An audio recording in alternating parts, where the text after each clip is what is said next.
Indonesia is bracing for a worsening COVID-19 outbreak. Authorities have warned that the Delta variant is spreading fast. 57,000 new infections have been confirmed, yet another single-day record. Indonesia is now said to be the new epicenter of the pandemic in Asia, having exceeded India's daily tally. It's a familiar sound in Indonesia. Ambulances weaving in and out of Jakarta traffic, trying to get COVID-19 patients to hospitals. In some areas, hospitals are flooded with patients, forcing hundreds to die at home. It's the worst-case scenario authorities have warned of, even though Indonesia is now under some of its toughest virus curbs so far. Daily infections have increased more than tenfold since the start of June. Just days ago, authorities had said they expected the curve to flatten soon. Kasus meroket ini sudah kita duga juga akan terjadi, mungkin terjadi, tapi tidak kita duga terus terang secepat ini. Tapi balik-balik karena pemahaman kita mengenai Delta varian ini juga banyak yang yang tidak paham betul. Anda sudah lihat charts tadi, jadi bukan hanya kita caught by surprise, banyak negara lain juga yang kena. Karena ilmu kita, ilmu dunia ini kedokteran juga belum sampai ke sana. Officials are considering an extension of mobility curbs that are set to end next week. But that may be a precaution many Indonesians cannot afford. As businesses suffer, more than 1 million more people have been dragged below the poverty line in the past year. Saiful Bari Ismail joins us live now from Jakarta. Saiful, authorities are now bracing for up to 100,000 daily cases? Well, that's the grim scenario authorities in Indonesia are looking at.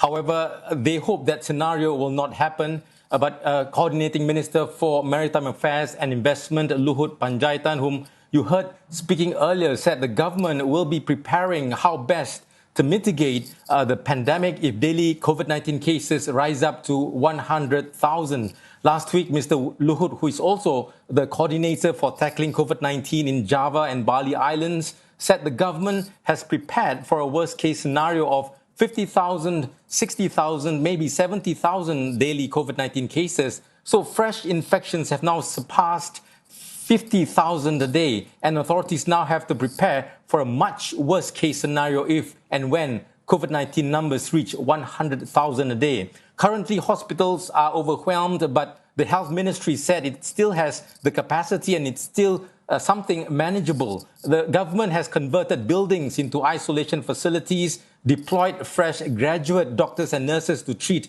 COVID-19 patients, and imported treatment drugs and oxygen. The government has also accepted international help. It is still unclear if the emergency public activity restrictions will be lifted or extended beyond 20th July. Authorities said they will need to evaluate the current conditions before deciding if the emergency public activity restrictions will be extended or not. Health experts believe the next few days will be critical to see if the partial lockdown measures are working.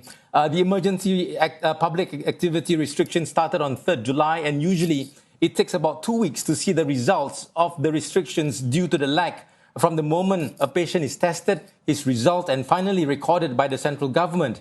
Now, health experts have urged the government to extend a partial lockdown at least until August. They said there needs to be a sustained effort to really bring down the infection numbers. However, the government is also aware of the danger of a prolonged partial lockdown, especially on the economy. Mr. Luhut said there is a limit on how much authorities can bend the bar before it finally breaks. However, the scenario may be that the Indonesian government has pledged that its people will not go hungry.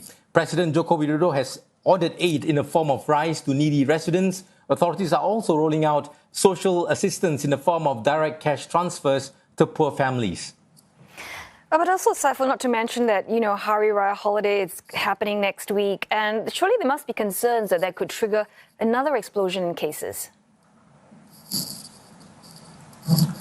Yes, there are concerns of another spike in COVID-19, of possible spike in COVID-19 cases as Indonesia commemorates Hari Raya Haji or Eid al-Adha next Tuesday.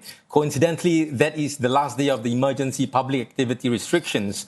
Under this partial lockdown, all places of worship will be closed, and authorities have reminded residents not to conduct Eid prayers in the mosques. They advised people to just pray from home. However, in the areas which are in the green zone, where there are low or no cases of COVID-19, residents can conduct Eid prayers in the mosques, but with only 50% capacity. Authorities have also urged residents to restrain themselves and not to go visiting and to limit their movements.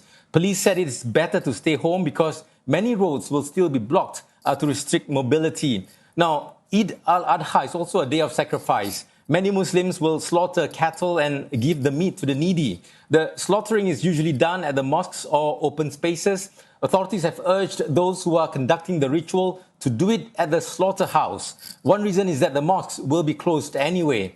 They have also urged residents not to congregate outside the slaughterhouse to receive their share of the meat. This is to avoid overcrowding. Organizers of the ritual said they will deliver the meat to the beneficiaries, so there is no need for people to wait outside the slaughterhouse.